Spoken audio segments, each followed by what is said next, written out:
ばんは、みーちゃんです。こんばんは、Mark です。Welcome to our channel. Yokoso, and welcome back to our channel. はい。So, what is our Japanese word for this week? 疲れた。疲れた？つ。疲れた。疲れた。疲れた。What does 疲れた mean? I'm tired. I'm tired? You are tired, yes. We're talking about it today. Sore back and you're also tired. はい。で、ね。Yeah. So, when do we use 疲れた? After work. After work. Yes. After exercise. 疲れた。Yes. So, someone asked you, say, 大丈夫ですか? Did you say 疲れた? Yes? It's okay? Negative word, but 疲れた。Yes. It's okay to say. 元気ね。Yes. 元気。say 疲れた。But 元気。元気。You have to be 元気ね。疲れた。It's tired. Yes. I do that. Yes. Did that. Yes. I'm finished. Yes. I see. So after you finish exercising or working, then you say, yeah? Okay, excellent. Yeah. So next, Japanese food. Today, drink. Do you know sake? Sake. Hi. So sake means alcohol. Yes. Yes, but sake is a special type of alcohol in Japan. From rice. Rice alcohol. Hi. Yes. So it's similar to vodka. That is clear. Yeah. Yes. It's clear, but made from rice. Alcohol only vodka 40%. Yes. Beer 5, 6, 7. 7%. Maybe In Japan, yeah. Sake 12. 12%. 13. Yes. So not as, it's not really as potent as a spirit, like vodka or rum or something, but more potent than beer. Yeah, more alcohol than beer. But very small. Vodka is short. Yes, sure. Short, but sake is short, a bigger. Drink small. Yes. Chibi. Yeah. Chibi. Yes. Chibi. Not good. Yes. But beer 5%. Yes. Sake 12%. Yes. Yes. Drink fast. Yes. It's easy to get drunk. Easy. Yeah. And sake is good for easy to drink. Yeah, it goes down the throat. Hot. Yeah, it's not like you drink whiskey or vodka where you feel it in your throat. Because a lot of sake is flavored, like plum flavor or cherry blossom or nice. Yeah. And sweet. Yes, flavor. it's sweet flavor. So it's not quite on the level of, say, cocktails where they make them really sweet and you can't taste the alcohol, but it's compared to drinking shots, it's a lot easier than shots. And also, when you drink sake, if you go to a restaurant or to a bar, maybe it'll be delivered in a small sake bottle as well. Yeah. And then you get 2 small little cups to go with it normally, and then the bottle, and then you just... Ichigo. 180 milliliter. Yeah. Ichigo. Yeah. And winter time. Yeah. Please try hot sake. Hot sake? Oh, yes. Nice. Try. Yes. Yes. Good. Summertime is ice. Yes. Cold. Yes. And also, the sake sets make a very good present for people as well. So if you're looking for, you're wondering what to get in terms of present for someone, then picking up a sake set either at the airport or anywhere around Tokyo or wherever you are in Japan. It's pretty easy to find them. You can get some very decorative ones, and they make really nice presents because the person can put them on display and then they can also use them. And then you have a bottle of sake with them as well. That goes down very well. Okay, so, and when we drink our sake, what do we say? No. So we drink our sake. When we're drinking our sake, we have to say kanpai. Yes? Kanpai. So, if you drink some sake in Japan, don't forget to say kanpai and enjoy. Great. Yep. So next then we have Japanese place. Yes. Tokyo. Tokyo. So most people, if you know anything about Japan, you know where Tokyo is because it's the capital of Japan. Yes. Okay, so what are we going to talk about in Tokyo? What do you think Tokyo? Well, I've lived in Tokyo before, in Shimura Sanchime. So not in the middle, but I've lived there before. Been there many times. There's lots to do in Tokyo, but every area has a different feel.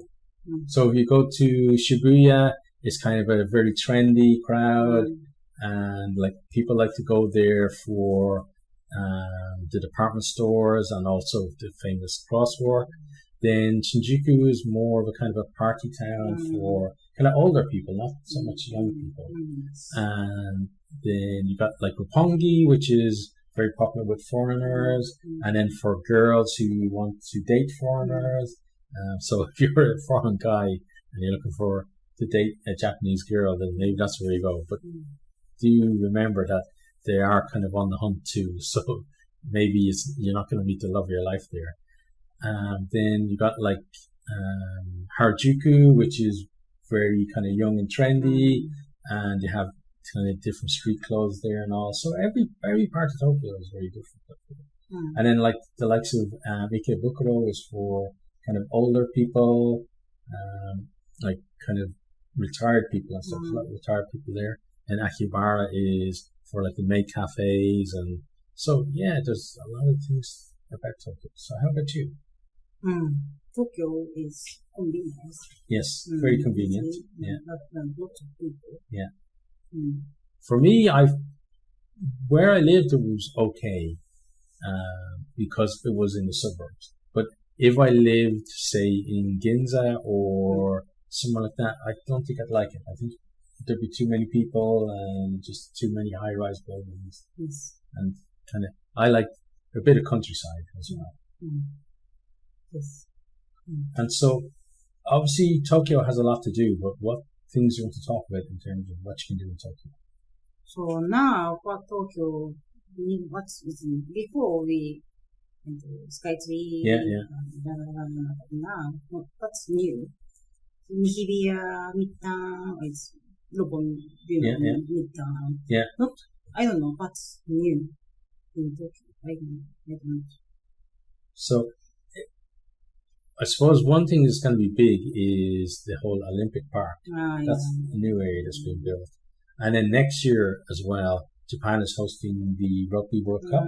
So there's going to be a lot of things around that. But in terms of things to do in Tokyo, what would be kind of your main things that you recommend to people to do in Tokyo?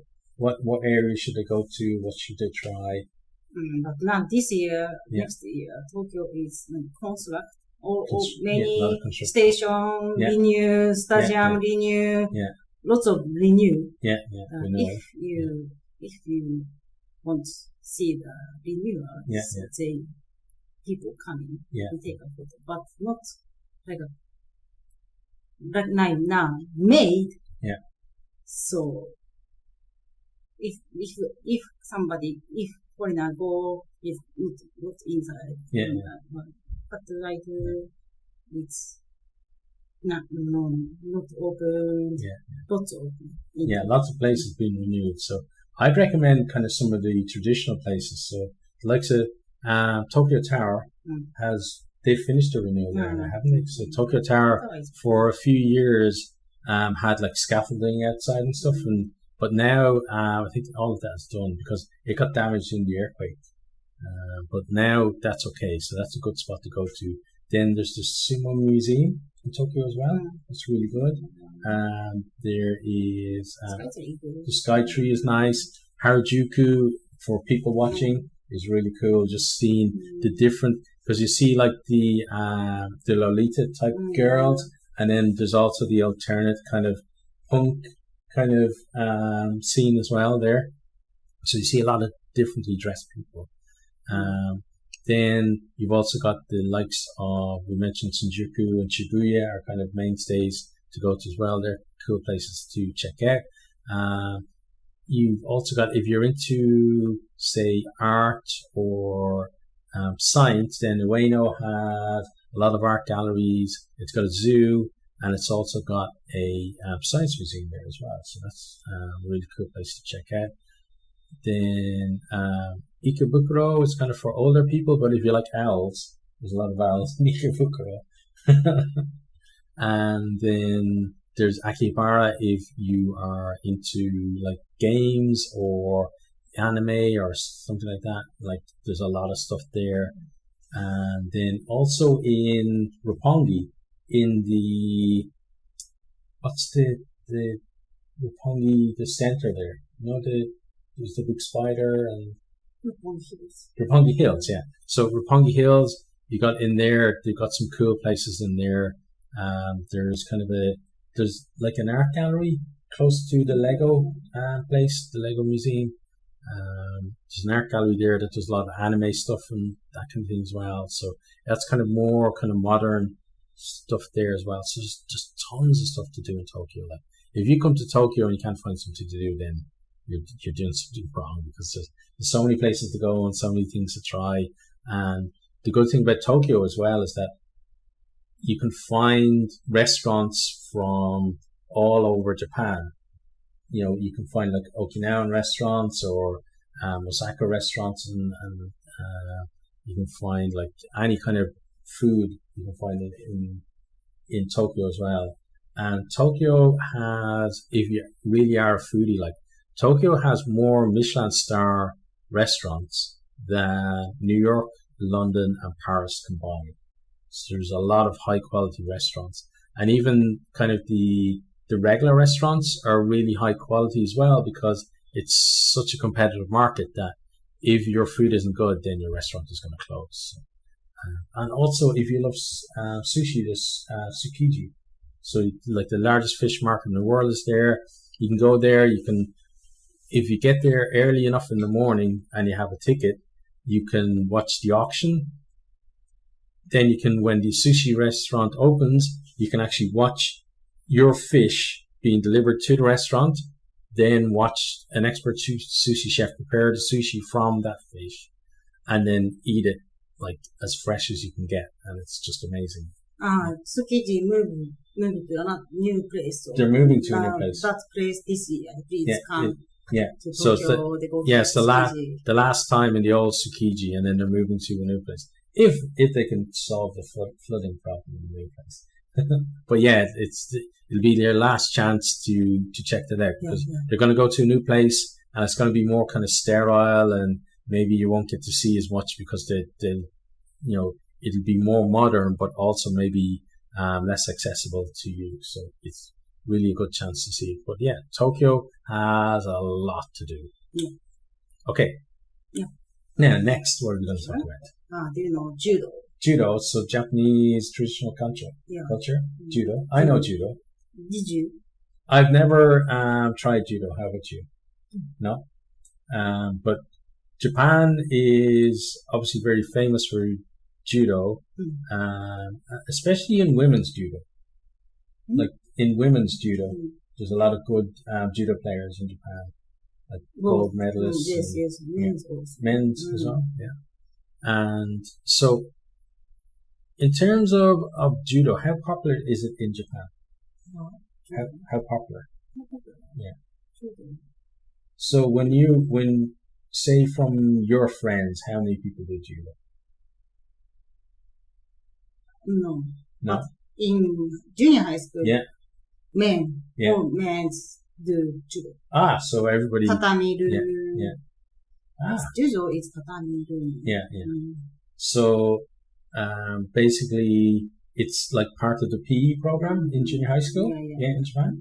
Okay, so that's why they're so good at it, because everybody gets to try it. That's good. Yeah, and Japan also has some Olympic gold medalists in judo. We watched the last Olympics in Rio, was it? Yeah. And then I just remember is her name Ray or something? She won a gold medal, and then the coach put his head under and lifted her up and ran around with her. So, what was her name? Do you remember? The gold medalist, the woman. What was her name?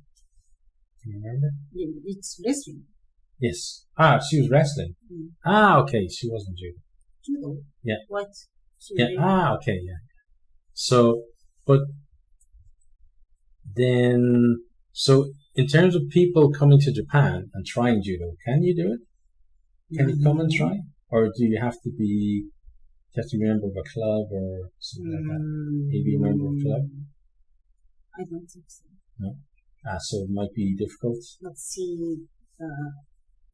You can see the matches? Okay, so where would you go to watch the matches? Budokan. So where's Budokan? Yeah. So, we went to Hanabi. So, near the Imperial Palace. Okay, so around there is, oh yeah, we saw the road for it, yeah. So there's a famous judo place there. You can go watch matches. Cool. So, and do many people go to the matches? Is it like sumo? Sumo is sumo, ryogoku. Yeah, but like sumo is very popular. So, how about the judo matches? Is it always full? Lots of judo matches. Yeah. So there'd be lots of kind of maybe family and stuff would go and watch. Yeah. Cool. So, yeah. Definitely something to try out. Judo. So judo is a kind of a very old sport, and it came from did it come from military training or something like that? So, and then evolved into a sport afterwards. Okay, cool. So judo is definitely something to check out if you come to Japan. Yep. So how about next? Do you like cosplay? Cosplay. Did you play? I haven't cosplayed. I've dressed up for Halloween because obviously Halloween is from Ireland. Yeah. Well, in Ireland, so you wouldn't really wear green in Ireland when you dress up for Halloween because green is kind of a St. Patrick's Day. Yeah. So for Halloween in Ireland is connected a lot with death, and so a lot of things like witches and skeletons and that kind of stuff, because the holiday is from Ireland, so we have our own traditional way of celebrating, and that's the only time I've ever dressed up like that. But I do know about cosplay, and when I went to Osaka Castle, and there were some Japanese people who were cosplaying outside, and they were taking pictures, and they were really well done. It's just amazing. And cosplay is kind of caught on around the world now. It's gotten very popular in America and in Europe as well. And there's a lot of professional cosplayers and stuff. So, have you ever cosplayed? Cosplay? Yeah. No, cosplay. Cosplay. No, just only. The panda. Yes. Doraemon is cosplay? Or you think cosplay is like Akihabara? Cosplay is like, say, dress up as an anime character, or maybe not Doraemon. No. So it'd be maybe like, say, Sailor Moon, or say like Bleach or Naruto, those kind of things. Because Doraemon is just kind of you get a Doraemon suit, and you wear. Cosplay is doing your hair and your makeup, and then a lot of people make their own costume as well. Like a lot of cosplay came out of people making their own stuff, just fans doing it. I'm not interested. Some friends want. Some of your friends? Friends like cosplay. Did they cosplay or did they just look at cosplay? They are cosplayers? Wow. And what did they cosplay? Anime. Cosplay. Anime, yeah. You don't know what anime though. And did they go to conventions? Yeah? Exciting. Wow. Yeah. And so they go dressed up and take pictures with other cosplayers and stuff like that. That's really cool. Yeah. And some Japanese people get really, are very dedicated into it. Like they spend months making a costume for a particular event and stuff, and then they just come out and they're just super perfect with it and all. And I think it's brilliant the way they do it. But for me, I couldn't spend all that time making costume.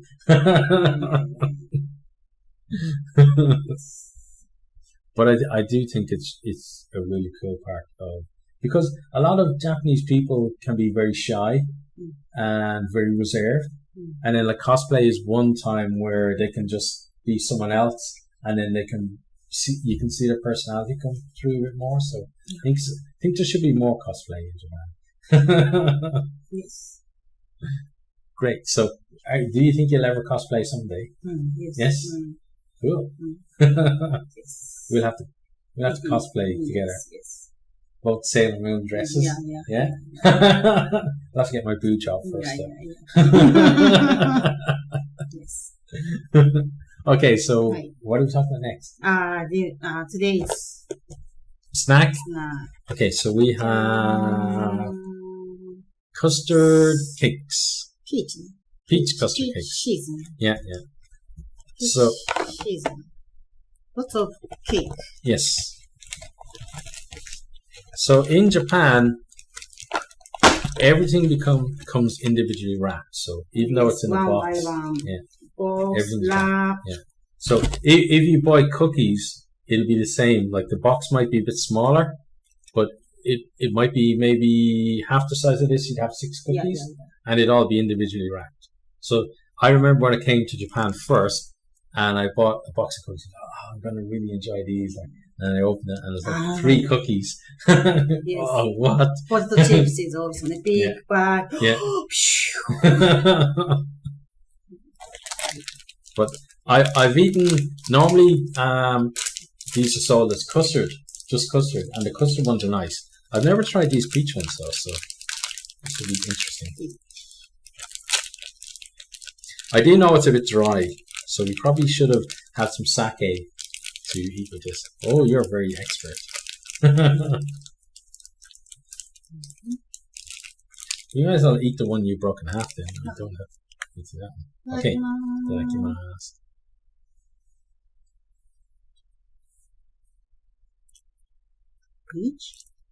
Peachy. Yeah.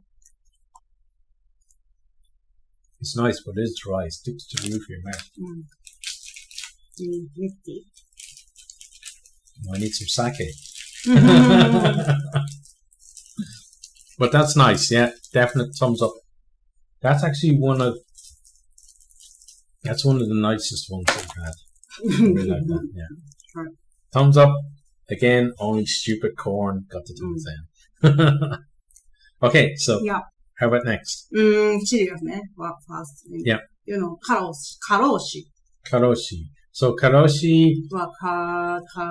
Hard. Yeah. So basically, it's an official term here in Japan for people who work themselves to death. And there's how many people every year? Like there's a few hundred people every year, thousands of people or something every year. Like, so it's not a rare occurrence. Like there's a lot of people in Japan that do it. And like there was, I remember there was a famous one that I read about on the BBC, and there's a woman who, she was working in an advertising agency, and she was working really hard, and she sent a message, I think to a friend or to a family member or something, saying, I can't keep working this hard, like I'm, and then she just died. And like people just drop dead because of it. Some people as well, like, might step in front of a train because of stuff like that as well. There's an official one where people just drop dead because maybe they get no sleep for like, a whole week or something because they're just constantly working and being at the office and that kind of stuff. And I just think it's crazy.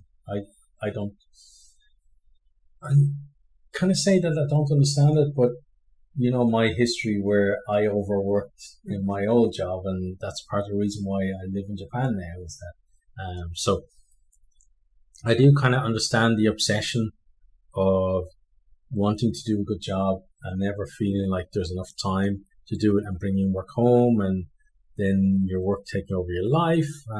But luckily I realized, I got sick. I didn't realize I got really sick and then had to quit my job. But in Japan, people just keep going because there's a thing of like people don't take the holidays. People don't want to be out sick, so they go to work when they're sick, and then people stay late every night, and it's crazy. What do you think of it? I don't understand. Yeah. Yeah. Overwork is 100 hours. Yeah. I say 疲れた goodbye. Yeah. Or I leave. Bye bye. Next month I quit. Yes. Because I'm tired.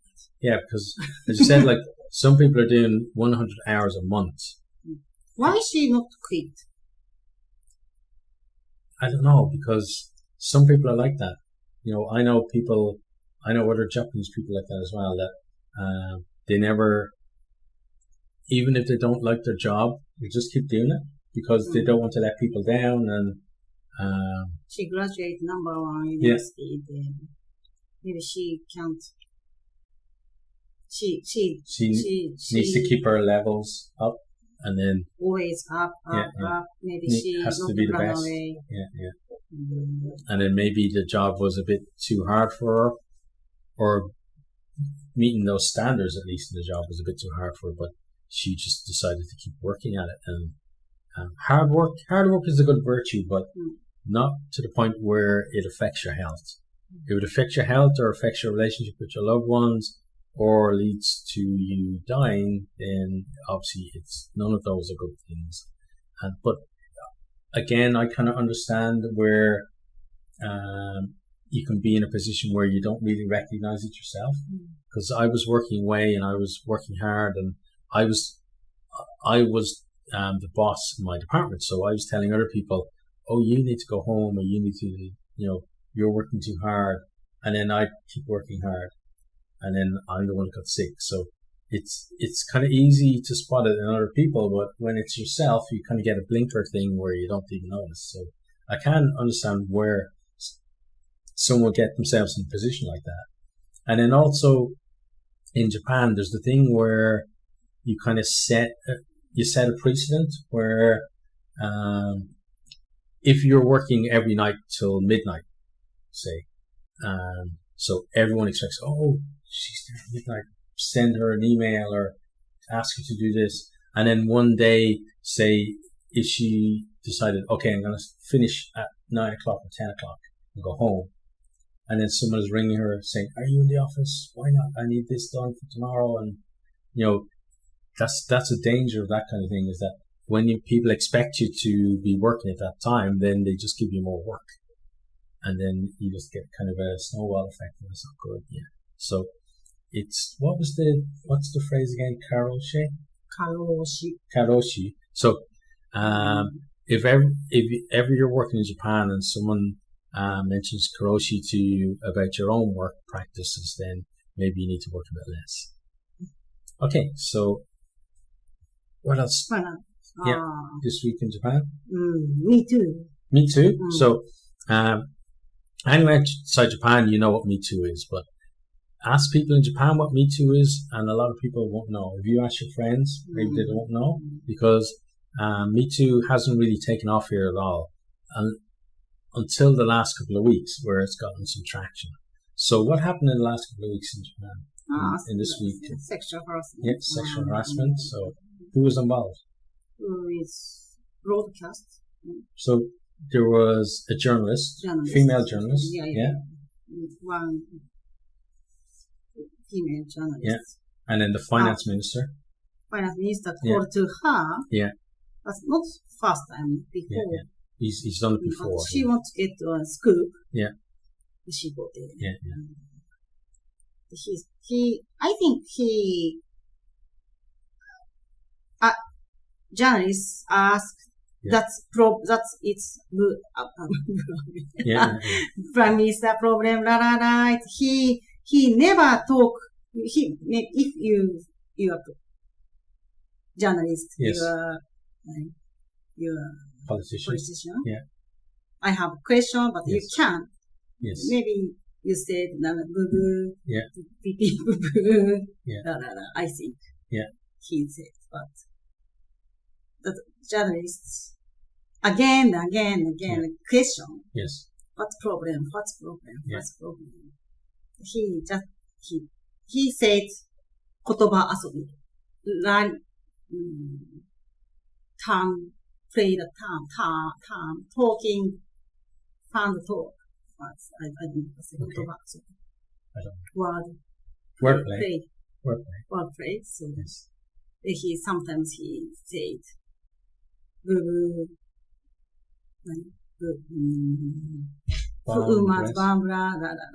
but also, so this guy, the finance minister, yes, he asked the journalist, can he touch her breasts?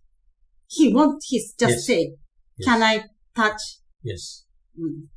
So that's not good. Yes, of course. But if journalist said, that's proven, who is liar, who is no good, he maybe, he know answer, but he can't talk. Yes. He said touchable. But lots of time, then maybe she's angry, then leave. Sexual harassment is no good. I understand. Yes.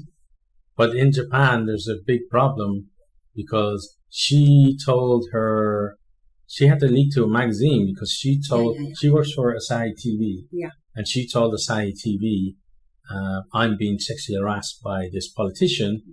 And then they did nothing. Yeah. So then she leaked. And, also I saw, one model, she works, she's like a photography model. And she said that a famous Japanese photographer, not sexually abused her, but, basically maybe she's doing a naked scene, and he would bring other people there to look, and she said she wasn't comfortable with it. So it's only now women are beginning to speak out, and one of the problems I think in Japan is that people are told not to speak out. Like if you have a hardship, then you deal with it. You don't complain, but when it's sexual harassment, women need to speak out.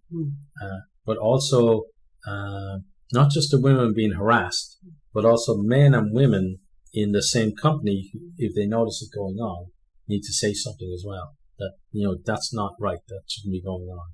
But a lot of people, I saw, there was one comedian, he's like in a comedy duo, I can't remember his name, but he was saying,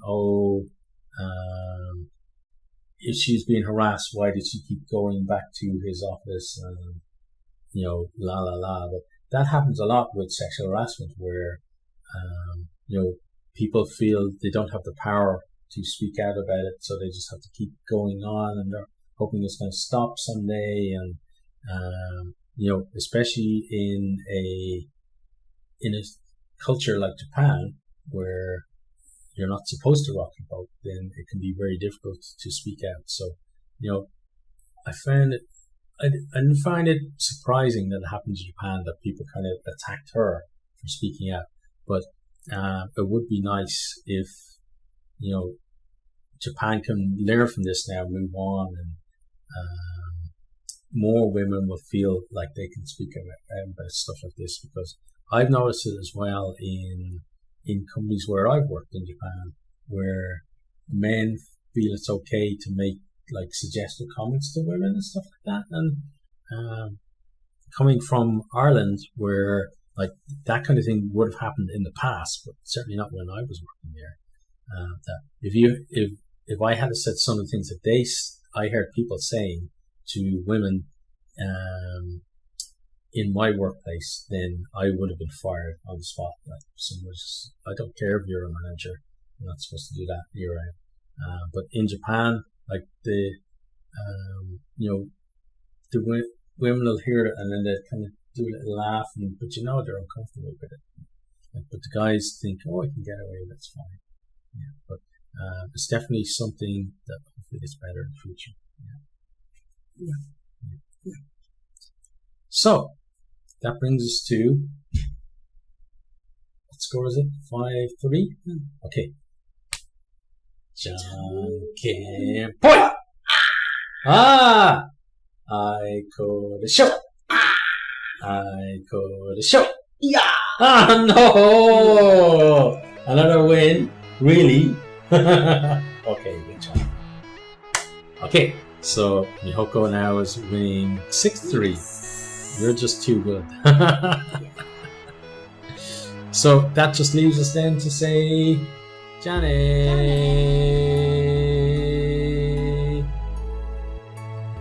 Say please subscribe in Japanese. チャンネル登録